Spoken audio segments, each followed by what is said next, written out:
Cinema மேடைகளில் மட்டுமே பேசுகிற எனக்கு இது ஒரு பெரிய மேடை. கொஞ்சம் தயக்கமாக இருக்குது. தமிழ்நாடு முதல்வர் ஐயாவுக்கும், தெலுங்கானா முதல்வர் ஐயாவுக்கும், தமிழ்நாடு துணை முதல்வர் அவர்களுக்கும், அமைச்சர்கள் அனைவருக்கும் வணக்கம். உங்கள் எல்லாருக்கும் வணக்கம்.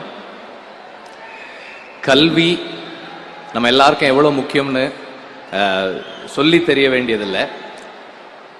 தமிழ்நாட்டில் எப்போதுமே கல்விக்கு முக்கியத்துவம் இருந்திருக்கு. அப்பா அம்மா எவ்வளோ கஷ்டப்பட்டாலும், சாப்பாட்டுக்கு வழி இல்லைனாலும் பிள்ளைங்களை படிக்க வைக்கணும்னு நினைப்பாங்க.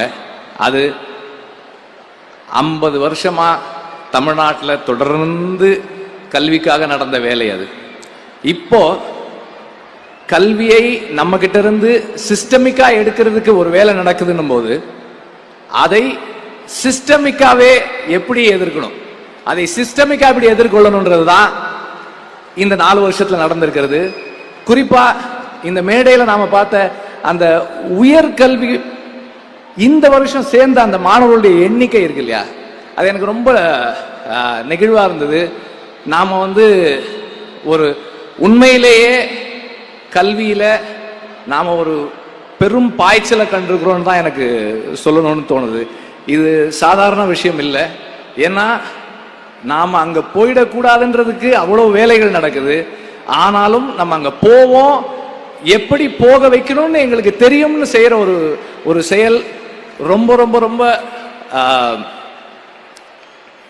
நன்றிக்குரியது. நாம ரொம்ப அந்த அந்த மாணவர்கள் போல நாம் எல்லாருமே ரொம்ப நன்றியோட இருக்கணும்.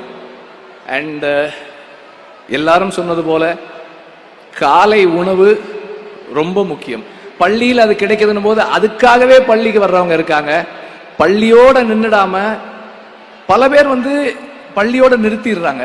ஆனால் இப்போ இந்த year school to college transition அவ்வளவு இருந்திருக்குன்னு சொல்றாங்க. அது 2 மடங்கா அதிகமாக இருக்குன்றாங்க. அந்த அளவுக்கு திட்டங்களும் ஊக்கமும் அதை செயல்படுத்தக்கூடிய ஆற்றல் மிக்க ஒரு குழுவும் இருக்கிறது. நம்ம எல்லாருக்கும் கிடைச்சிருக்க ஒரு பெரிய